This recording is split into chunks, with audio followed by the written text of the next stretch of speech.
irmãos, graça e paz de Cristo. Vamos abrir as nossas Bíblias, tradicionalmente onde? No livro de Esté, exatamente. Capítulo 8. Esté, capítulo 8.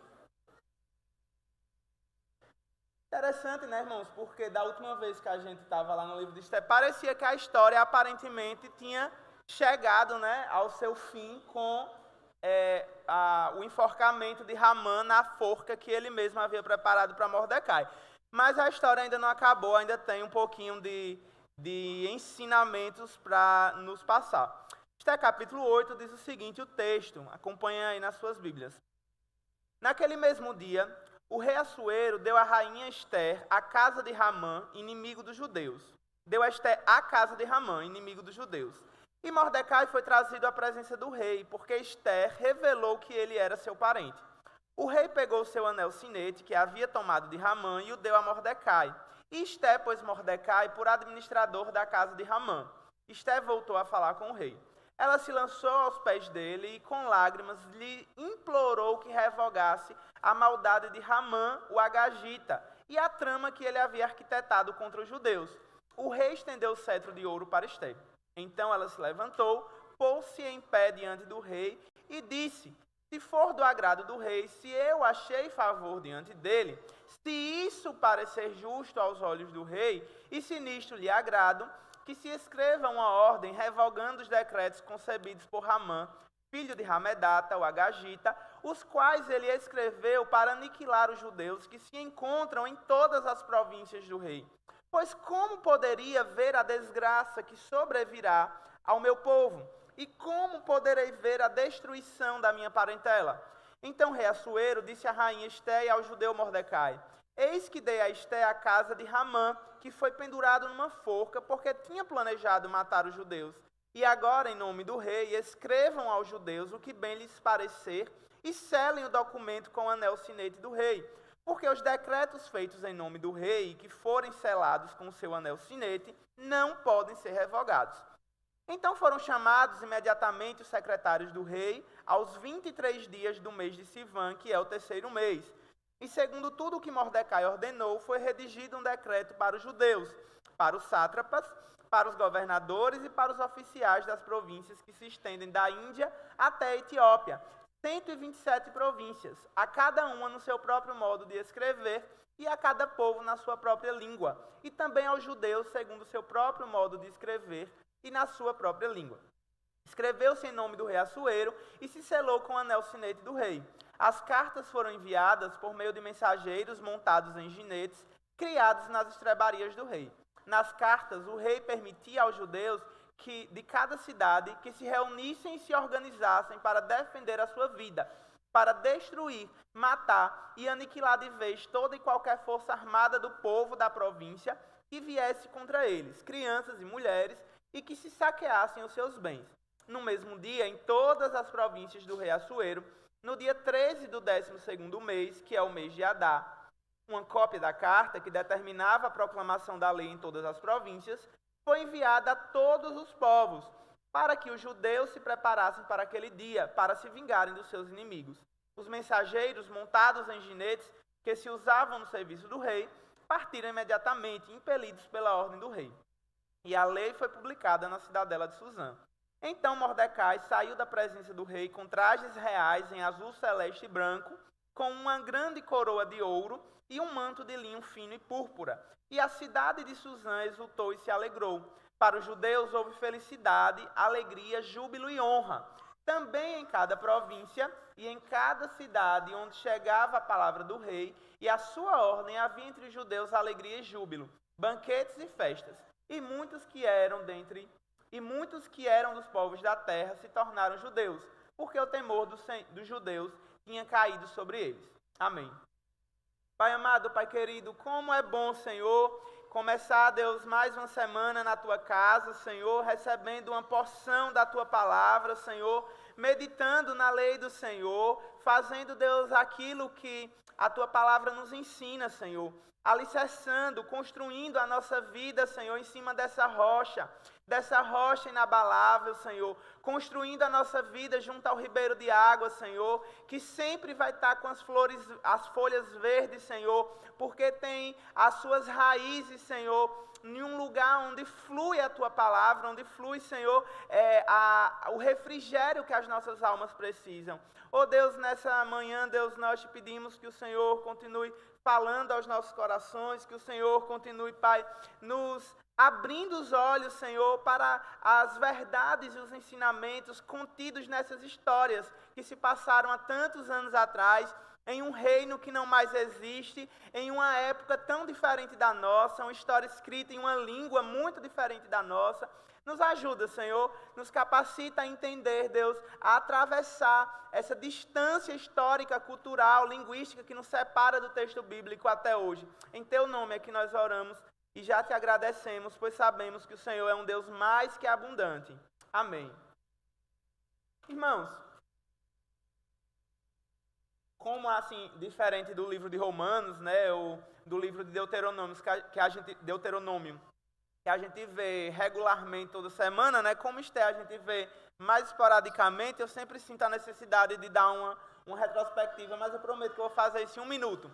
A nossa história se passa na Pérsia do século V a.C., governada por Assuero, o rei dos persas, é aquele que nós conhecemos na história secular como Xerxes, um rei muito opulento, um rei muito poderoso, governava um vasto império, mas era um rei que não sabia o que se passava dentro da sua própria casa, né? A gente viu, ele não tinha o respeito da sua própria esposa, ele não tinha o respeito dos seus súditos, das pessoas que o serviam, né, dos seus comandantes. Ele era alguém muito manipulável, né? Assim, a história mostra isso.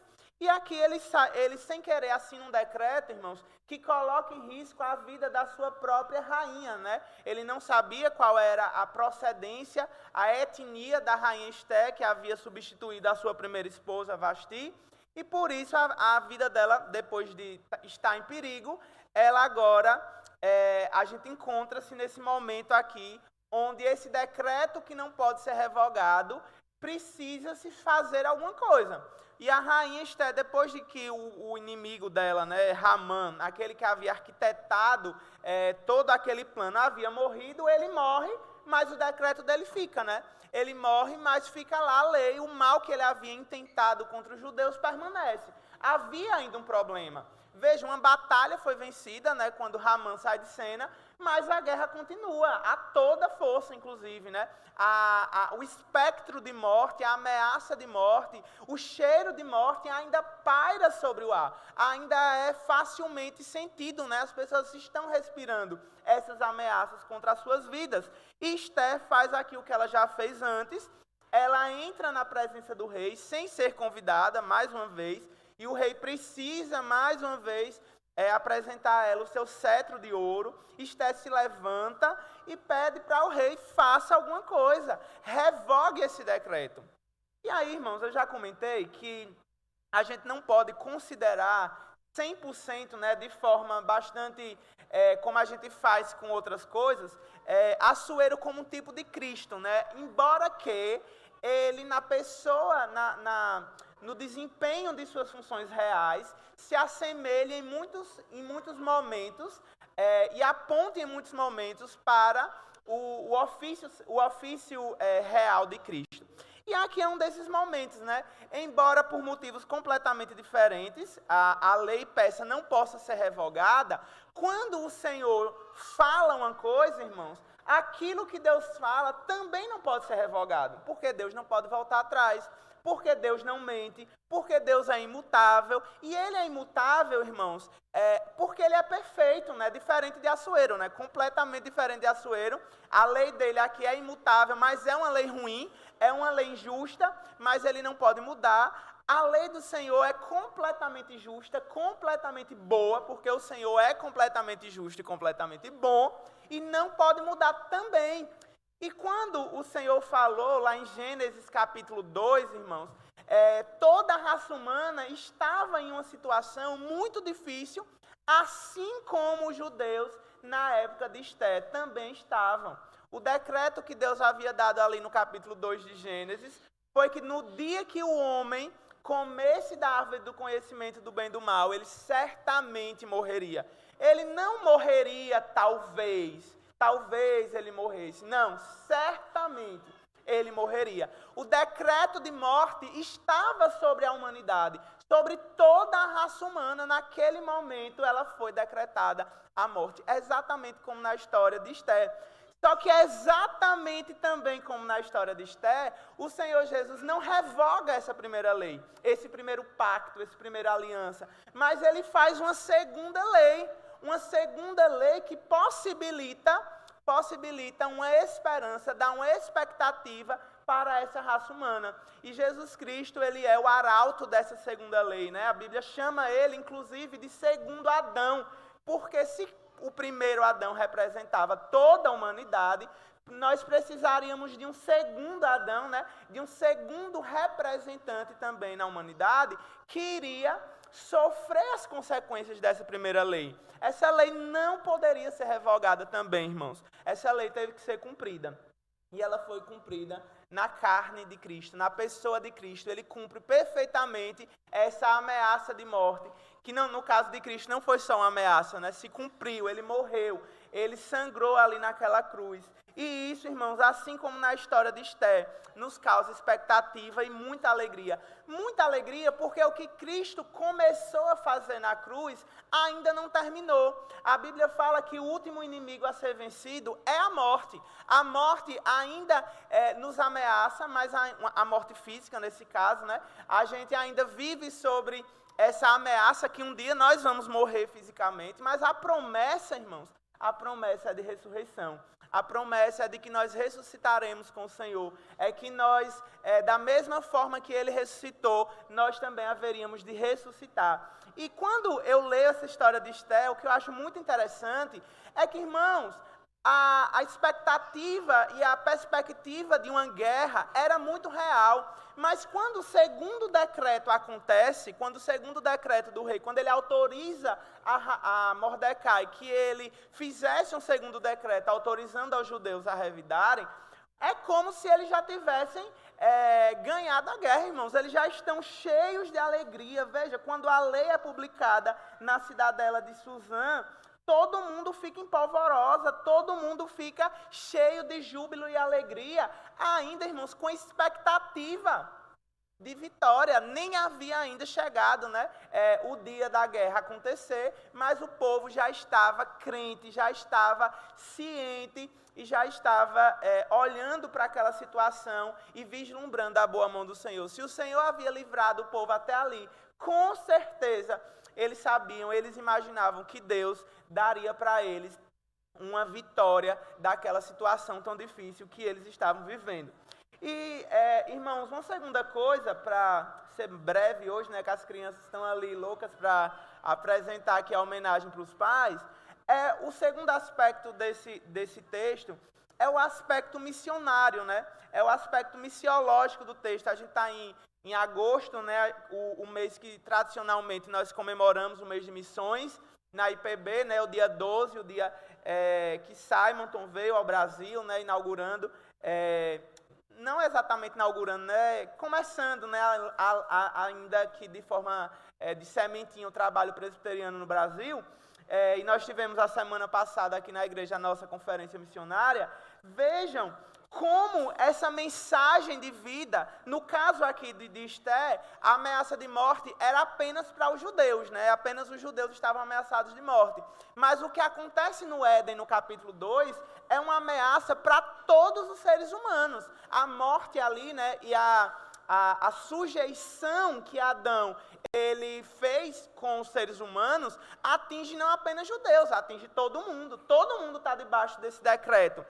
Romanos fala que todos pecaram, todos e carecem, estão destituídos da glória de Deus, não há nenhum justo sequer, e em pecado eu nasci, em pecado me concebeu minha mãe. São vários os textos que apontam para essa realidade, apontam para a certeza, né, desse primeiro decreto lá do Éden. Então, irmãos, quando o povo de Deus, ele anuncia um segundo decreto, ele anuncia que Cristo, ele é a esperança do seu povo, que Cristo, ele pode fazer com que esse primeiro decreto seja revertido, porém não revogado. Ele existe, ele não pode ser revogado, mas ele pode ser revestido através de Cristo. O que é que isso gera, irmãos? Isso gera conversões. O versículo 17 acaba dizendo que quando chegava essa notícia, quando chegava as boas novas de que havia um segundo decreto, de que haveria a possibilidade de salvamento,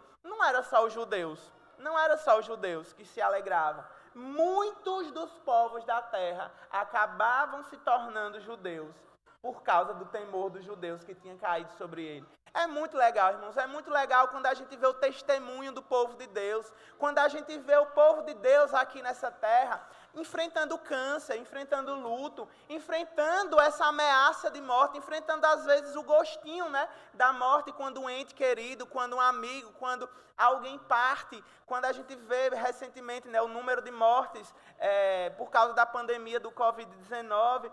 Mas, irmãos, como é bom poder se alegrar no caminho até o final. Enquanto não chega o final, como não havia chegado ainda para o povo, aqui na Pérsia do século V, o povo já se alegrava. E o testemunho desse povo que se alegrava, em meio ainda a essa ameaça, era testemunho para todos os povos da terra. E faziam com que os povos da terra quisessem experimentar disso.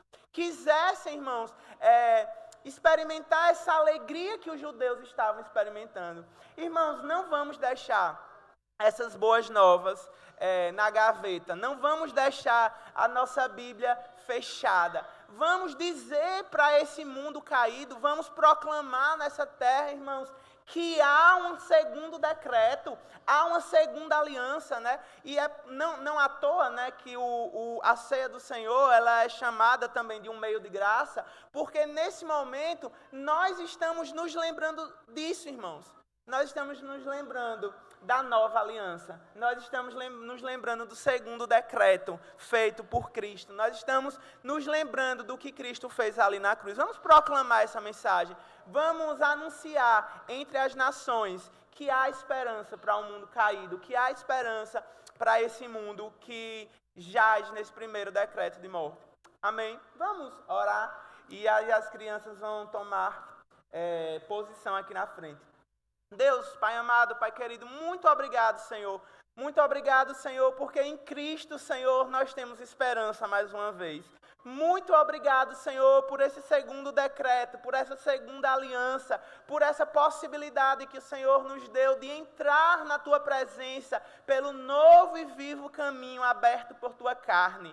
Muito obrigado, Senhor. Muito obrigado, Senhor, pela possibilidade, Senhor, por o Senhor ter nos feito arautos, Senhor, por o Senhor ter nos feito anunciadores desse segundo decreto. A Tua palavra fala que os anjos anelavam, Senhor, isso, mas foi nos dado esse privilégio, Senhor, de anunciar entre as nações, anunciar nessa terra, nesse mundo caído, que Jesus Cristo é a esperança, que Jesus Cristo, nele e através da sua obra, é a possibilidade, a esperança de vencermos, Senhor, esse mundo mal, vencermos as obras de Satanás, vencermos a nós mesmos, Senhor. Muito obrigado, Senhor, por essa expectativa. Muito obrigado, Senhor, por isso que o Senhor fez ali na cruz do Calvário. Nós te agradecemos. Em o nome desse Filho amado. Amém.